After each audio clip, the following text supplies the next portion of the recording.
Staff Sergeant Emma Walsh had always been different from the other soldiers at Fort Bragg. At barely 5 feet 2, with steel gray eyes that seemed to calculate wind speed and bullet drop automatically, she moved through the base with quiet purpose while others made noise. Her fellow soldiers in the 4th Infantry Division called her Ghost, not because she was invisible, but because her presence was felt only when it mattered most. Every evening after mandatory training ended, while other soldiers headed to the mess hall or called home, Emma stayed behind on the rifle range. She'd collect spent brass casings, reset paper targets, and calibrate equipment for the next day's training. Nobody asked her to do it. Nobody expected it. She volunteered because she understood something most soldiers didn't. Excellence lived in the smallest details. "You don't have to stay, Walsh," Sergeant First Class Rodriguez would tell her, as he locked up the armory each night. "Range duty isn't your responsibility." "Yes, sir," she'd reply, never looking up from her meticulous work. "Just want to make sure everything's ready for tomorrow." Rodriguez respected her dedication, even if he didn't understand it. Emma could field strip and reassemble her custom M40A3 rifle, which she'd nicknamed Whisper, blindfolded in under 90 seconds. Her shooting scores were legendary. Not 98%, not 99%, but 100% every single time. She'd modified the weapon personally, installing a custom trigger, enhanced scope, and even hand-loaded her own ammunition for maximum accuracy. The other soldiers respected her skills, but found her intensity unsettling. During downtime, they'd joke and play cards while Emma studied topographical maps or practiced breathing techniques. She didn't join their conversations about home, relationships, or post-military plans. When pressed, she'd simply say, "I'm here to do a job." But there was something else about Emma that the others couldn't quite identify, a tension in her shoulders, a way her eyes scanned every room before she entered, as if she was constantly preparing for something terrible to happen. Her bunk was always perfect, her gear always pristine, but her personal belongings were sparse. No photos from home, no letters, no mementos. Just a small wooden cross and a faded newspaper clipping she kept in her footlocker, though nobody had ever seen what it contained. Captain Harrison, their commanding officer, often used Emma as an example during briefings. "Walsh represents what this unit should aspire to," he'd announce. "Discipline, precision, dedication." But even he noticed the wall she kept between herself and everyone else. During mandatory psych evaluations, Emma passed with flying colors. Too perfectly, some would later realize. As 2014 progressed, tensions in Afghanistan were escalating. Intelligence reports suggested increased enemy activity in the southern hills, particularly around suspected weapons caches. The 4th Infantry was being tasked with more dangerous reconnaissance missions, and Emma's unique skills were increasingly in demand. "We're shipping out next week," Rodriguez informed the squad during their evening briefing. "Deep reconnaissance in Kandahar province. Surveillance and target designation for an upcoming airstrike." Emma nodded silently, but those who knew her well noticed the almost imperceptible straightening of her spine.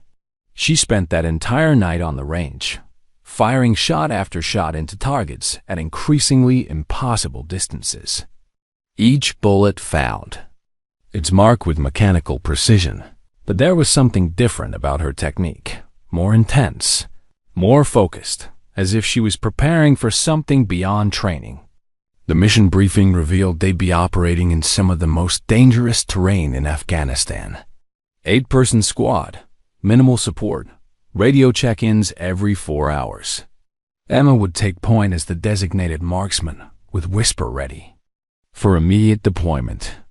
The coordinates they'd been given were remote, mountainous, and according to local intelligence, potentially crawling with enemy fighters.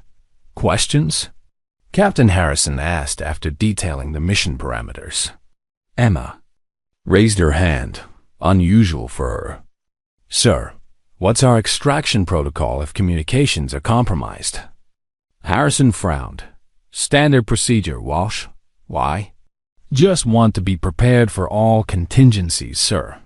That night, Emma wrote a letter she never intended to send, sealed it in an envelope, and placed it in her footlocker beneath the mysterious newspaper clipping. She cleaned Whisper one final time, loaded her custom ammunition, and tried to sleep. But sleep wouldn't come. Something about this mission felt different, final, somehow. She couldn't have known that in 72 hours. 7 of her fellow soldiers would be dead, and she would officially cease to exist. The rocky terrain of Afghanistan's southern hills stretched endlessly before Emma's squad as they moved through the narrow mountain passes.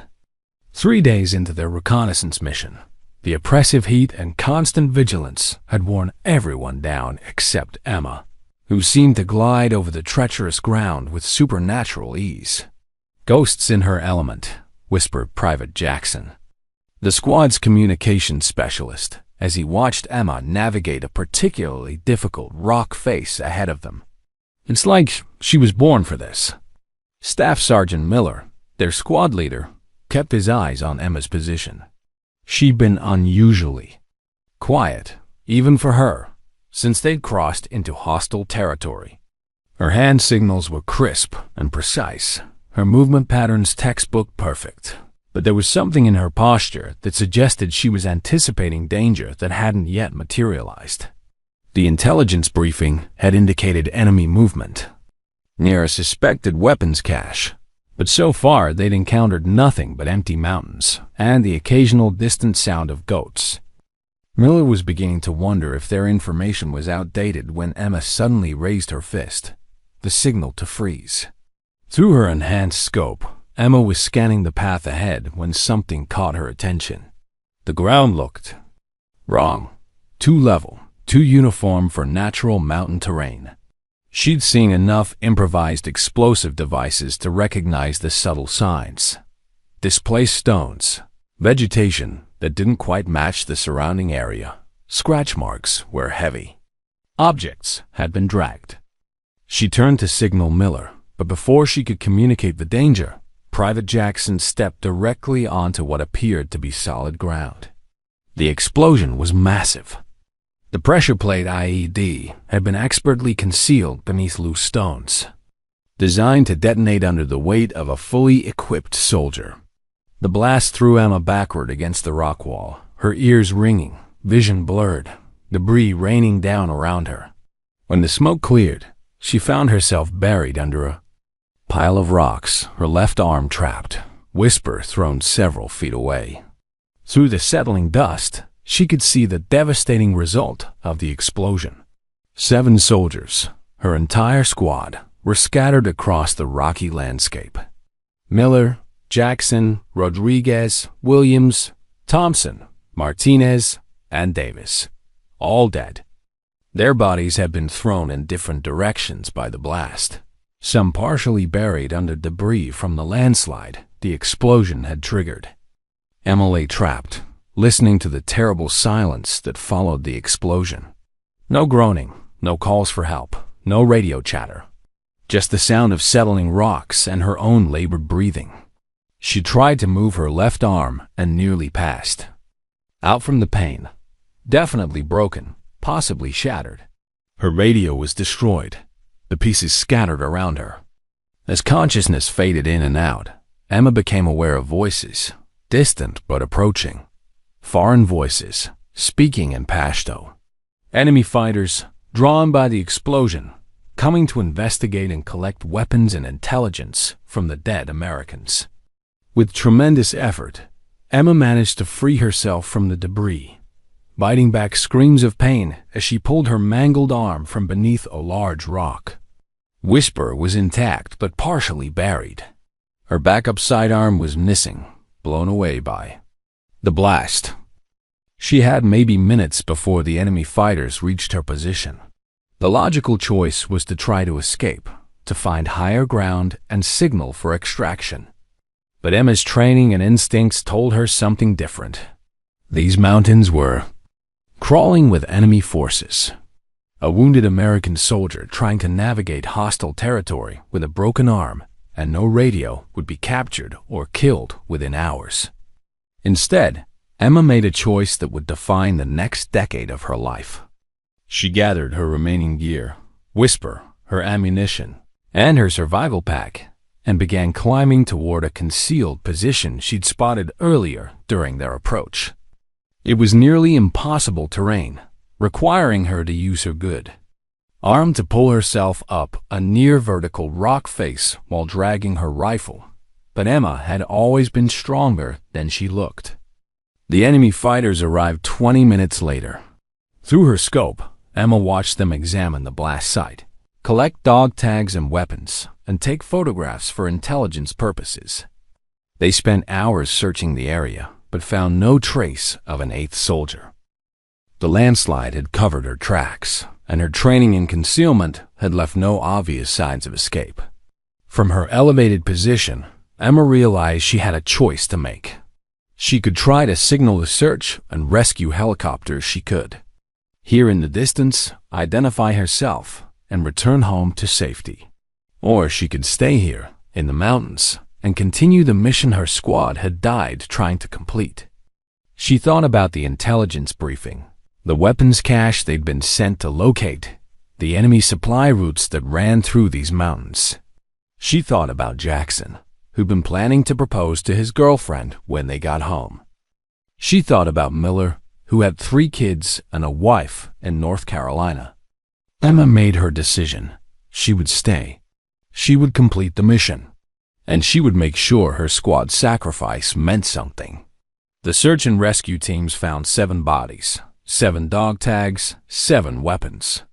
They found pieces of Emma's equipment, a damaged scope, torn fabric from her uniform, even her backup sidearm, but no body, no blood trail, no definitive proof of death.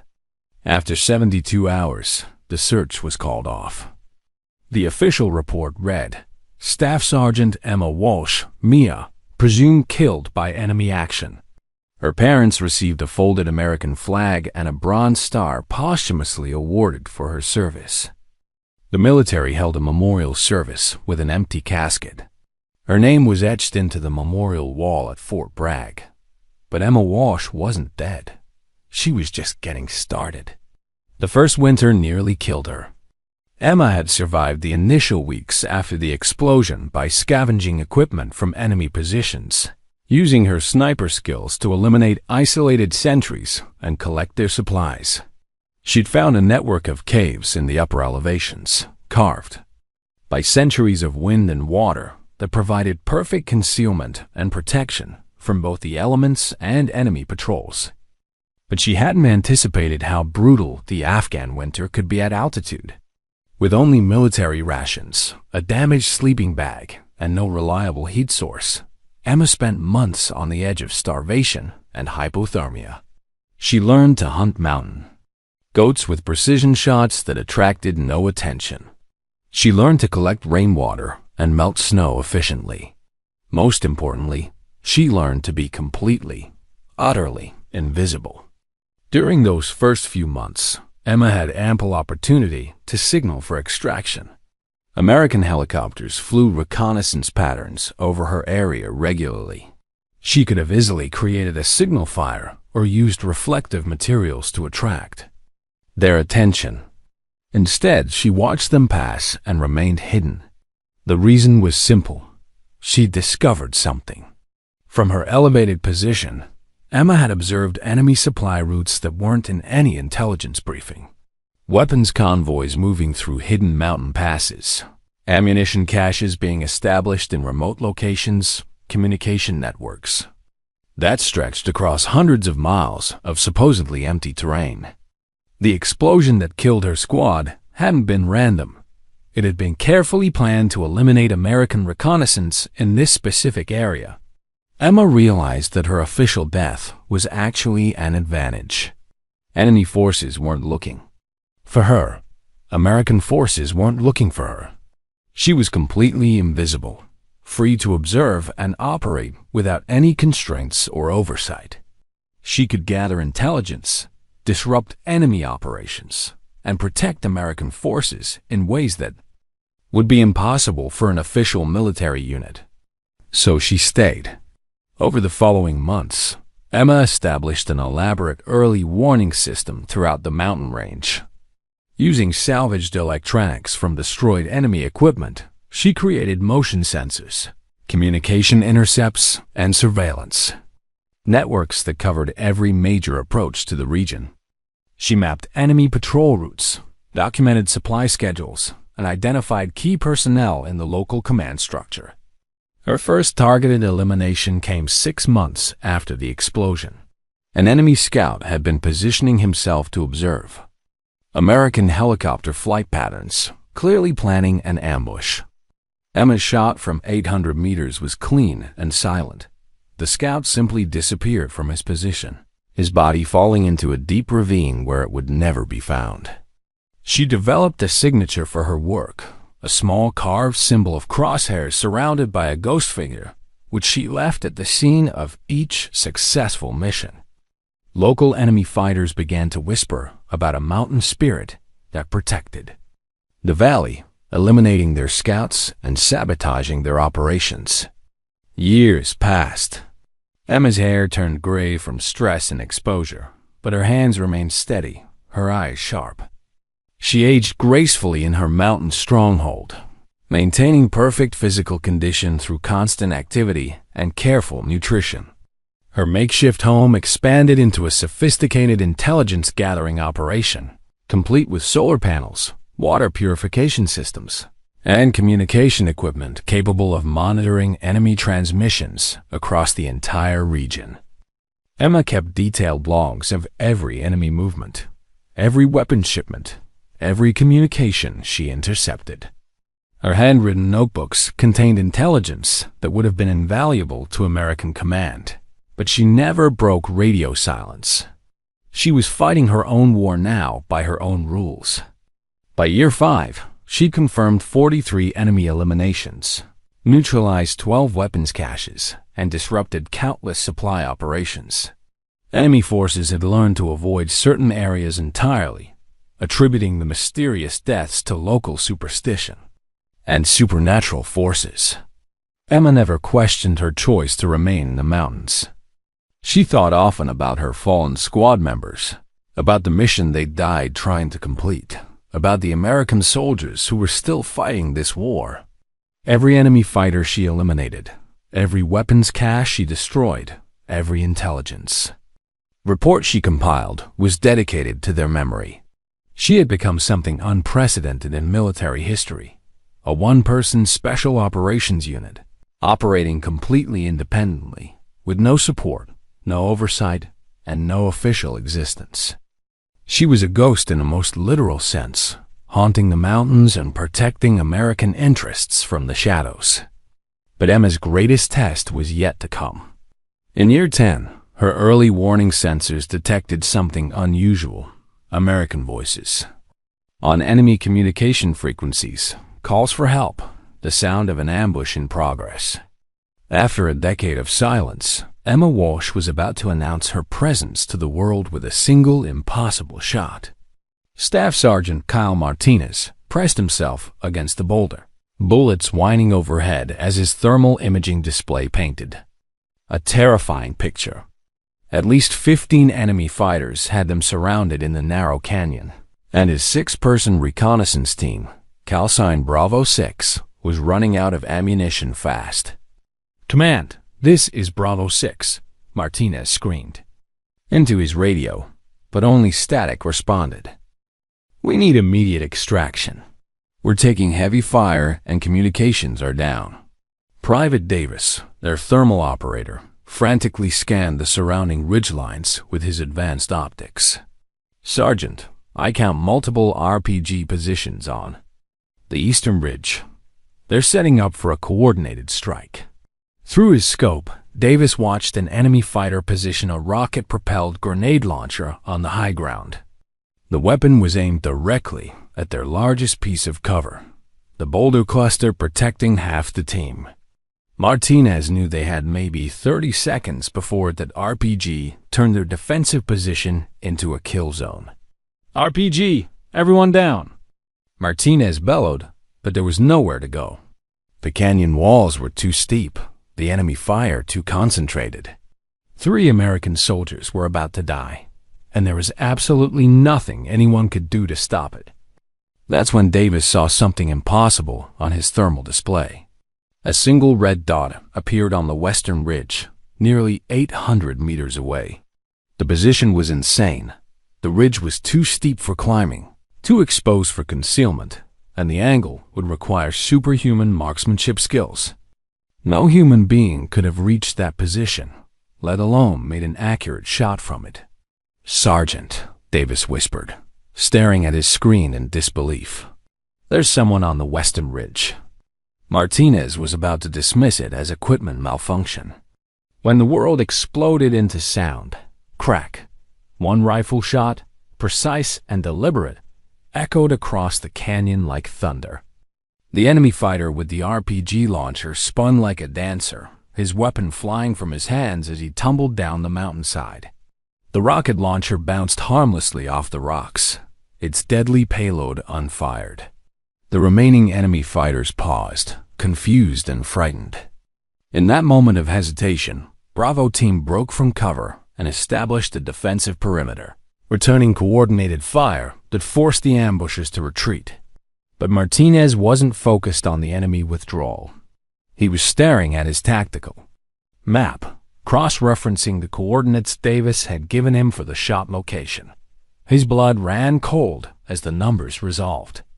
Grid coordinates 34.7521 north, 71.9542 east. Those numbers matched exactly to the meter, where Staff Sergeant Anna Walsh had been declared Mia 10 years ago. "That's impossible," Martinez whispered, looking up at the western ridge. Nobody could survive up there for 10 years, and nobody could make that shot.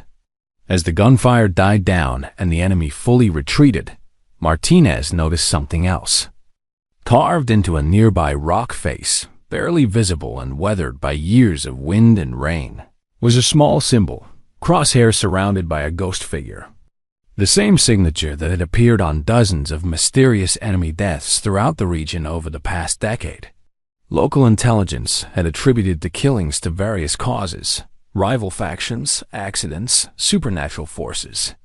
But Martinez was looking at evidence of something far more extraordinary. Someone had been living in these mountains for 10 years, conducting a solo war against enemy forces, protecting American operations from the shadows.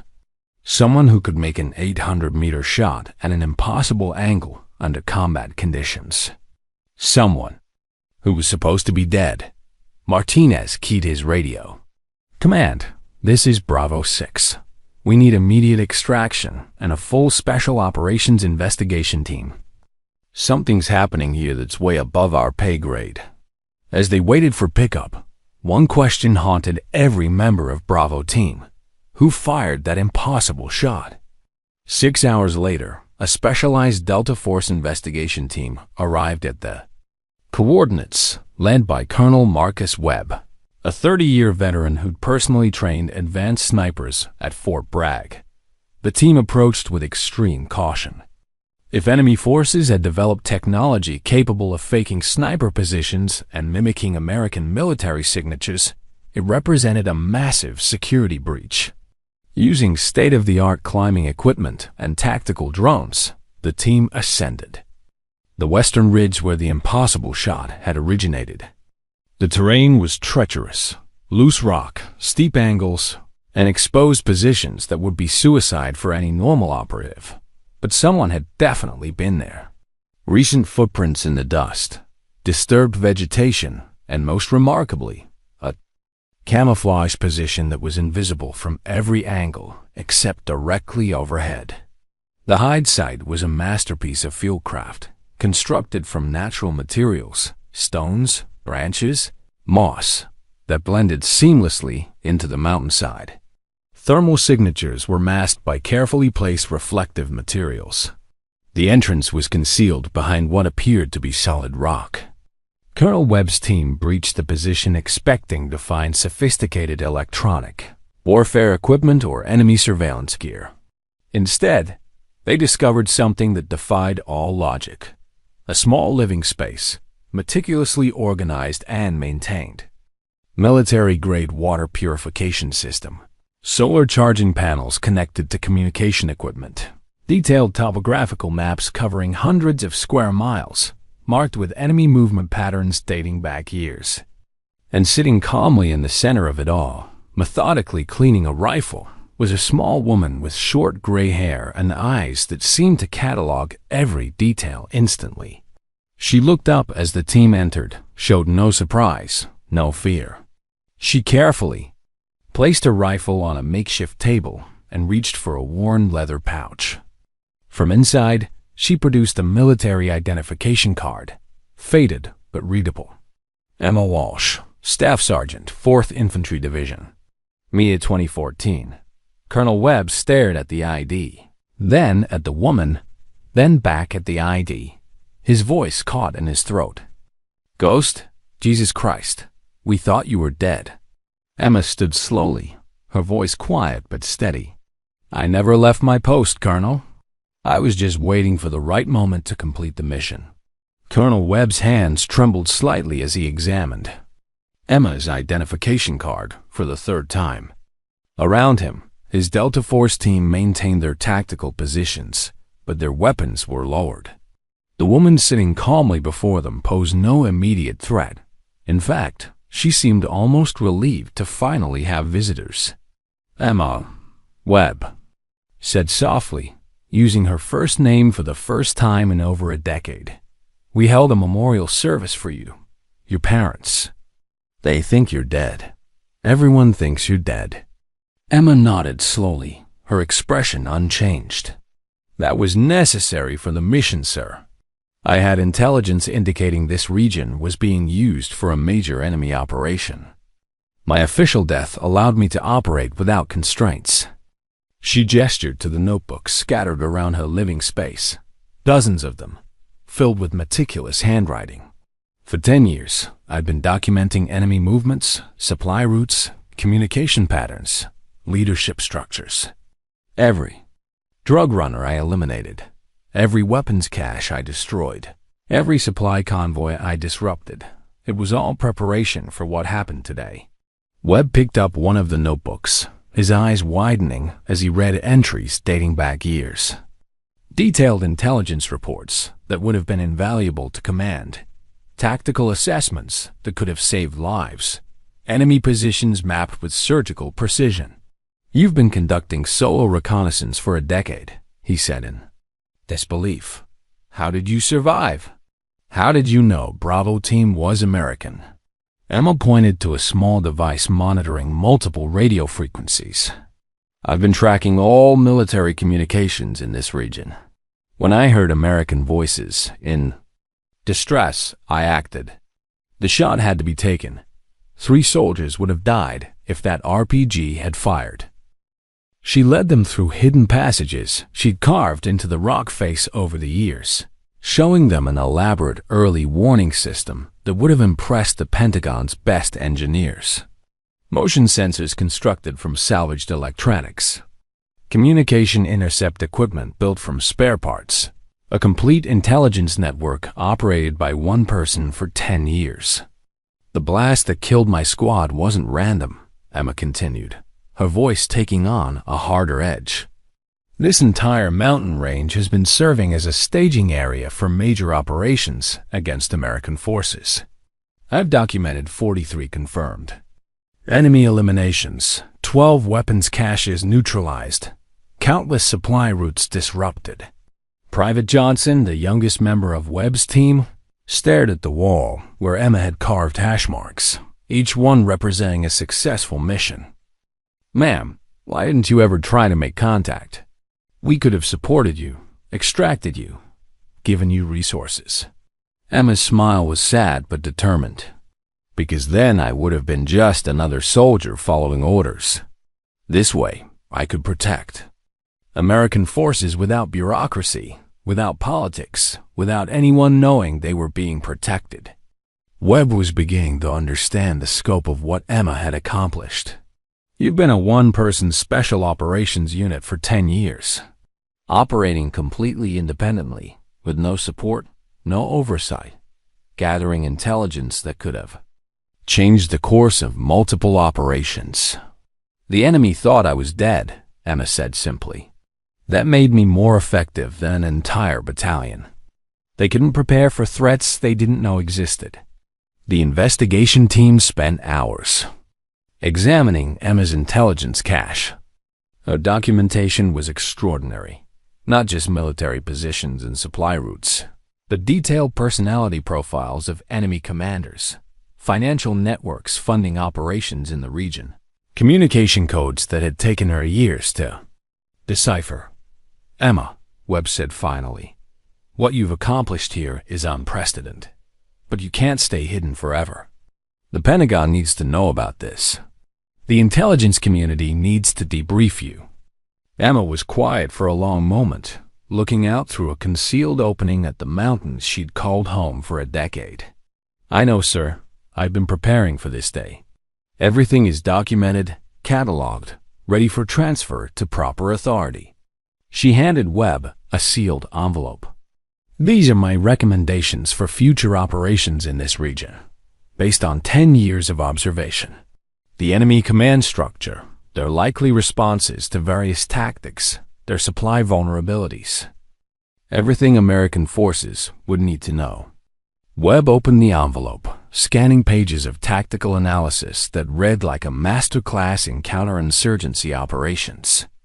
This is ... This is incredibly valuable intelligence. That was always the mission, sir, Emma replied. Gather intelligence on enemy positions and capabilities. I never received orders to terminate the mission, so I continued until completion. As Webb's team prepared to escort Emma back to forward operating Base Chapman, she made one final request. She walked to a rifle, the same weapon reported destroyed with its owner 10 years earlier, and performed one last function check. Sir, I'd like to make one thing clear in your report, she said, looking directly at Webb. I didn't survive for 10 years because I was hiding. I thrived for 10 years because I was hunting. Every enemy fighter I eliminated, every operation I disrupted, every piece of intelligence I gathered, it was all for my squad. For Miller, Jackson, Rodriguez, Williams, Thompson, Martinez, and Davis. She touched the carved memorial wall where she'd etched their names. They died completing this mission. I lived to finish what they started. Colonel Webb realized he was looking at something extraordinary, not just a survivor, but a warrior, who had transformed personal tragedy into a decade-long campaign of protection for American forces. Emma Walsh hadn't just survived. She had become a legend. The journey back to civilization would mark the end of Emma's solitary war, but Webb suspected it was only the beginning of a much larger story. The debriefing room at forward operating. Base Chapman fell silent as Emma finished her preliminary report. Across from her sat a panel of officers representing every branch of military intelligence, their faces displaying mixtures of amazement, disbelief, and professional respect. General Patricia Thompson, the base commander, leaned forward in her chair. Sergeant Walsh, in my 30 years of military service, I've never encountered anything like this. You've essentially conducted a decade-long special operations campaign, with zero support, zero oversight, and zero official authorization. Emma sat perfectly straight, her hands folded on the metal table. Ma'am, my orders were to conduct reconnaissance and gather intelligence on enemy positions. I received no orders to terminate the mission, so I continued until completion. But you were declared dead, protested Colonel Stevens from Army Intelligence. Your status was changed to Kia. You had no authority to continue operating. With respect, sir, Emma replied calmly. Dead soldiers don't require authorization. I was operating as a ghost, officially non-existent, therefore not bound by standard protocols. The intelligence officers exchanged glances. Emma's logic was unconventional, but her results were undeniable. The notebooks she provided contained 10 years of intelligence that would require months to fully analyze. Enemy supply routes, command, structures, communication protocols, financial networks, information that could reshape American strategy in the region. The shot you took to save Bravo team, General Thompson continued. Our ballistics experts say it was impossible.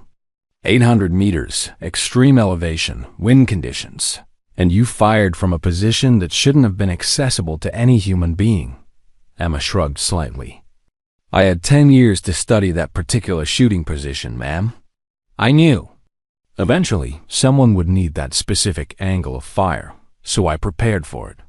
Dr. Angela Price, the base psychologist, had been studying Emma throughout the interview. Sergeant, how did you maintain your mental health during 10 years of complete isolation? Most people would have suffered severe psychological damage from such prolonged solitude. I wasn't alone, ma'am, Emma replied. Seeing the confusion on their faces, she clarified. I carried my squad with me. Every decision I made, every action I took, I considered what Miller would have ordered, what Jackson would have advised, what Rodriguez would have thought. They were with me the entire time. The room fell silent again. These career officers were beginning to understand that Emma Walsh wasn't just a survivor. She was something entirely new in military history. A soldier who had transformed personal. A soldier who had turned purdy. A soldier who had transformed person. Walsh into professional excellence, who had created her own mission parameters and exceeded them beyond anyone's imagination. General Thompson made a decision. Sergeant Walsh, I'm recommending you for immediate promotion to Sergeant Major. The Medal of Honor for extraordinary heroism, Purple Heart for wounds sustained in combat, and Distinguished Service Cross for exceptional valor. I'm also authorizing full military pension with 10 years of back pay. Emma shook her head politely. Thank you, ma'am, but I respectfully decline all decorations and financial compensation. The panel was stunned. Colonel Webb leaned forward.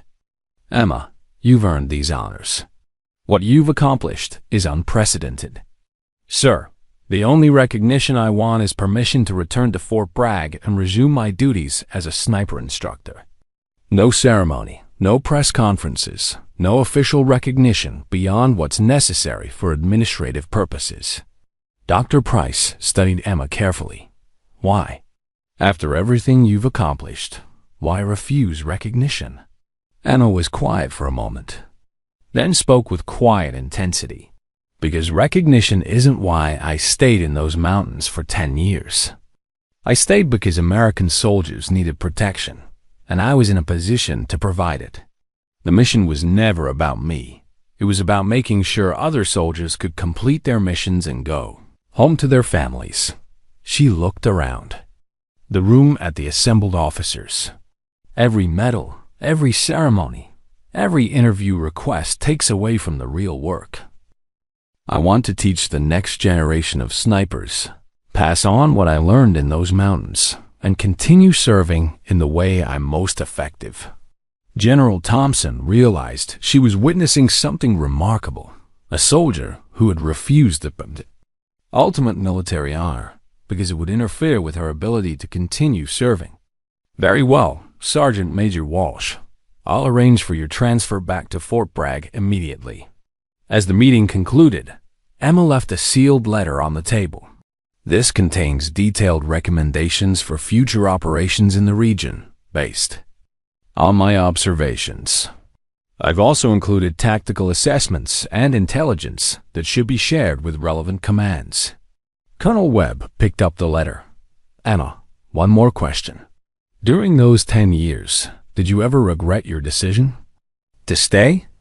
Emma paused at the door, looking back at the officers who had spent the morning trying to understand her choices. Sir, every night for 10 years, I listened to enemy communications, planning attacks on American forces. Every morning, I woke up knowing I could prevent some of those attacks. The only thing I would have regretted was leaving when I could still make a difference. She left the room with the same quiet dignity she'd carried through 10 years of solitary warfare. Behind her, the intelligence panel sat in contemplative silence, realizing they had just met a living legend who wanted nothing more than to remain invisible. Within a week, Emma Walsh was on a transport back to the United States, carrying only her rifle, her dog tags, and the absolute certainty that she'd used her skills when they mattered most. 6 months after her return to Fort Bragg, the new recruits in Advanced Sniper School had no idea they were being trained by a legend.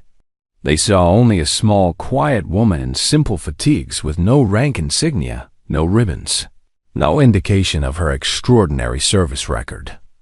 Staff Sergeant Kevin Brooks watched the instructor move between shooting positions, making minor adjustments to rifles, correcting breathing techniques, teaching patience to soldiers who thought speed mattered more than precision. The other recruits called her the Ghost, partly because of her last name, Walsh, but mostly because of her uncanny ability to appear beside struggling marksmen without making a sound. "Ma'am," Brooks asked during a particularly difficult long-range exercise, "what's the furthest shot you've ever made?" Emma paused, her hand still on his rifle scope. "Distance isn't what matters, son. What matters is making the shot when lives depend on it." She didn't give lectures or appear in recruitment videos. She simply demonstrated perfect marksmanship day after day, setting an example that spoke louder than any words. Her teaching method was unique. Instead of criticizing mistakes, she showed students how to correct them.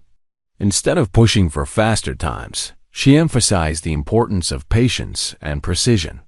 Private Lisa Martinez, one of the few female recruits in the program, struggled with the mental pressure of long-range shooting. During a particularly challenging exercise, she missed 5 consecutive shots at 600 meters, a failure that would typically result in remedial training or program dismissal. Emma knelt beside her position. "What are you thinking about when you pull the trigger?" "Not missing, ma'am," Martinez replied, frustration evident in her voice. "That's your problem," Emma said gently. "You're focused on failure instead of success. Try this. When you acquire your target, don't think about the shot. Think about why you're taking it. Who are you protecting? What mission are you completing? Let purpose guide your trigger pull." Martinez tried the technique. Her next shot was a perfect center hit. "How did you know that would work?" she asked. Emma smiled slightly. "Because I learned it the same way you just did, by understanding that marksmanship isn't about the weapon. It's about the person holding it." The recruits began to notice that their instructor never missed a target, never raised her voice, never showed frustration. She taught through quiet demonstration and gentle correction, always emphasizing that true strength came from discipline, not firepower.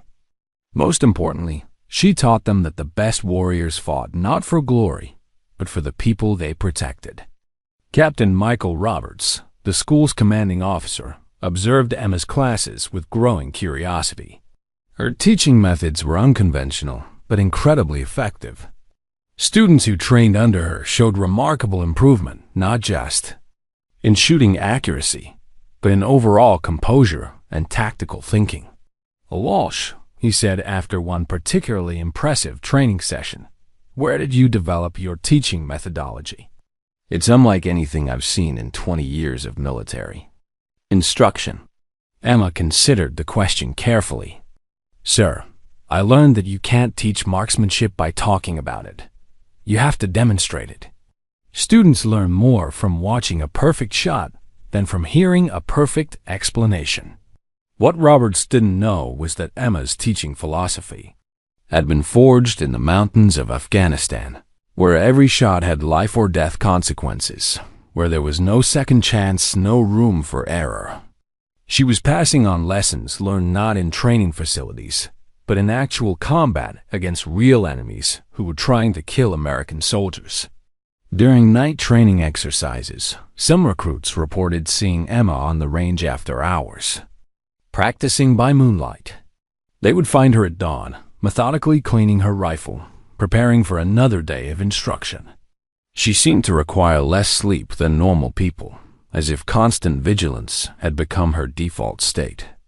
"Ma'am," asked Corporal James Anderson during an advanced target acquisition class, "do you ever get nervous before taking a difficult shot?" Emma was quiet for a moment, looking out at the targets arranged at various distances across the range. "Nervousness means you're not prepared," she finally replied. "If you've done your job correctly, studied the conditions, controlled your breathing, understood your equipment, there's nothing to be nervous about. The shot becomes inevitable." Anderson nodded, but pressed further. "What about when people's lives depend on your shot? Doesn't that add pressure?" Emma's expression grew distant, as if she was remembering something from long ago. "That's when preparation matters most. When someone's life hangs in the balance, you don't have the luxury of doubt. You either make the shot or someone dies. It's that simple." The recruits absorbed this lesson, not knowing they were learning from someone who had made dozens of such shots, who had spent 10 years in situations where missing men American soldiers would die. As weeks turned to months, Emma's reputation spread throughout Fort Bragg. Other instructors began observing her classes, trying to understand her methods. Military psychologists requested interviews, wanting to study her teaching techniques. But Emma declined all requests for formal evaluation or documentation. "I'm here to train snipers," she told Captain Roberts when he suggested she write a training manual, "not to write about training snipers." The closest anyone came to understanding Emma's background was during a conversation with Master Sergeant David Kim, a veteran instructor who had served multiple tours in Afghanistan. He noticed something familiar about Emma's techniques, her way of reading terrain, her understanding of combat conditions. "Oh, Walsh," he said after observing one of her advanced classes, "you teach like someone who's been there. Real combat, not just training exercises." Emma met his gaze steadily. "We've all been there in different ways, Sergeant Kim. Some more than others," Kim replied. But Emma had already moved on to help another struggling recruit. Years passed. Emma aged gracefully, but her hands remained steady, her eyes sharp. New generations of snipers graduated carrying her lessons into combat zones around the world. They didn't know their instructor's story, and they didn't need to. Her legacy lived in every shot they took, every life they saved, every moment they chose patience over impulse. Sometimes late at night, veterans would gather at the base exchange and tell stories. They spoke of impossible shots, of guardian angels watching from impossible positions, of a legendary sniper who had saved an entire unit with one perfect shot. They called her Sky Ghost, the warrior who had vanished into legend. But Emma was still there, still teaching, still serving, still proving that true heroes didn't need recognition. They needed only the knowledge that they were making a difference when it mattered most. 10 years after her return to Fort Bragg, Emma Walsh sat in her small office reviewing training scores from the latest graduating class. At 52, she moved with the same quiet efficiency that had defined her entire career, though her hair was now completely silver and laugh lines had appeared around her steel gray eyes. A knock at her door interrupted her work. "Come in," she called, not looking up from the paperwork. Lieutenant Colonel Jennifer Hayes entered, carrying a thick manila folder. Emma recognized her as the new commanding officer of the Advanced Sniper School, young, ambitious, and eager to modernize training protocols. "Sergeant Major Walsh," Hayes began formally, "I need to discuss something important with you." Emma finally looked up, noting the colonel's serious expression. Yes, ma'am. Hayes placed the folder on Emma's desk. I've been reviewing personnel files, trying to understand the success rates of our training programs. Your students have the highest accuracy scores, the lowest failure rates, and the best combat performance records of any instructor in the school's history. Emma nodded politely. They're good soldiers, ma'am. They work hard. That's not what this is about, Hayes continued, opening the folder. I've been getting inquiries from the Pentagon, from military historians, from documentary filmmakers. They're all asking about the same person, someone called Sky Ghost, a legendary sniper who supposedly saved a reconnaissance team in Afghanistan with an impossible shot. Emma's expression didn't change, but Hayes noticed her hands had gone, perfectly still on the desk. The interesting thing is, Hayes continued, the coordinates for that legendary shot match exactly with the location. Where Staff Sergeant Emma Walsh was declared EMEA in 2014. And Emma Walsh happens to be the real name of the instructor sitting in front of me, who somehow appeared at Fort Bragg with no official transfer orders and no documentation of how she survived 10 years in a combat zone. Emma remained silent, but Hayes could see the careful calculation in her eyes. Ma'am, Emma said finally, I'm not sure what you're asking me. Hayes leaned forward. I'm asking if you're the Sky Ghost. I'm asking if you spent 10 years conducting solo operations in Afghanistan. I'm asking if you're the person who made that impossible shot that saved 6 American soldiers. Emma was quiet for a long moment, looking out the window at the training range where her current students were practicing long-range techniques. Does it matter? She asked softly. It matters because you're a legend, Hayes replied. Stories about the Sky Ghost are being told in every combat unit, in every special operations command. Soldiers are naming their rifles after you. Snipers are carving ghost symbols on their equipment. You've become a symbol of what American marksmanship can accomplish. Emma shook her head slightly. Legends aren't real people, Colonel. They're stories that inspire soldiers to be better than they think they can be. Sometimes the story is more important than the truth. Hayes studied Emma's face, seeing something she hadn't expected. Not pride in legendary status, but concern that recognition might interfere with her ability to continue serving effectively. The Pentagon wants to interview you, Hayes said. They want to document your techniques, study your methods, possibly create a new training program based on your experiences. And if I decline, then I tell them that Sergeant Major Walsh is a dedicated instructor who prefers to serve without publicity. Hayes paused. But I also need to know, are you planning to retire? Because if you are, we need to prepare for the transition. Your loss would be devastating to this program. Emma considered the question carefully. She thought about the mountains of Afghanistan, about the squad that died trying to complete their mission, about the decades of students she'd trained to be better soldiers than she'd ever been. Colonel, she said finally, I don't plan to retire as long as there are soldiers who need training. My job is to make sure the next generation of snipers is prepared for whatever they might face. That work isn't finished. Hayes nodded, understanding. Then we'll handle the Pentagon inquiries appropriately.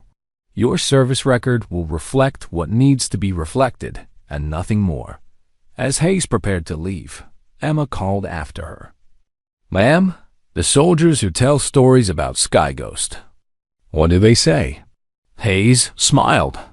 They say she appears when American soldiers are in trouble, makes impossible shots from impossible positions, and disappears without a trace. They say she's proof that some warriors never stop fighting, even when the war is over. Emma nodded. Slowly, that's a good story. Stories like that make soldiers believe they can accomplish impossible things.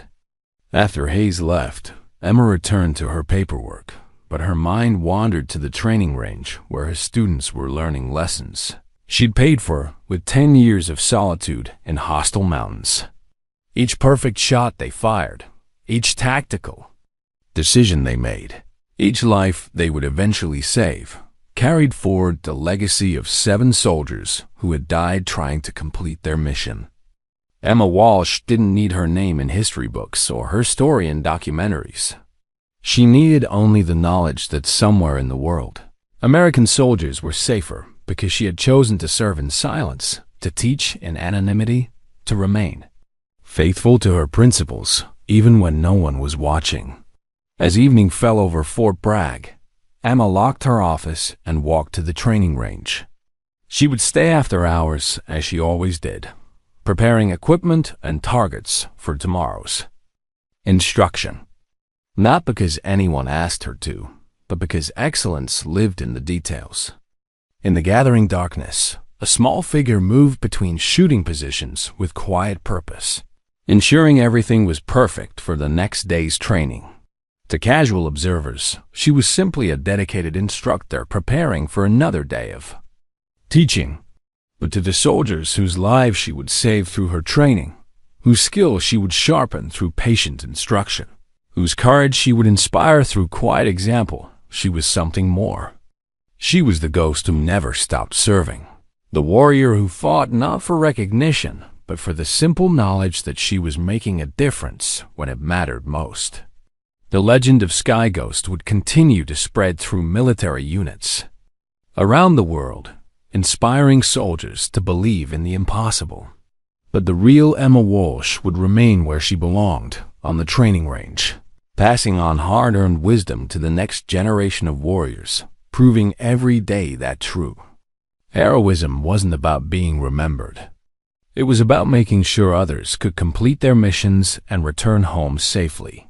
The shot that saved Bravo Team had lasted 1 second, but the discipline that made it possible had taken 10 years of patient preparation. That was the difference between heroes and legends. Heroes acted when called upon, but legends were ready before the call ever came. Emma Walsh was ready. She always had been, and she always would be. If you enjoyed this story, don't forget to hit the subscribe button and become a part of our Everyday Life Stories community. Where are you watching from? Drop a comment below. We love hearing from our amazing viewers around the world.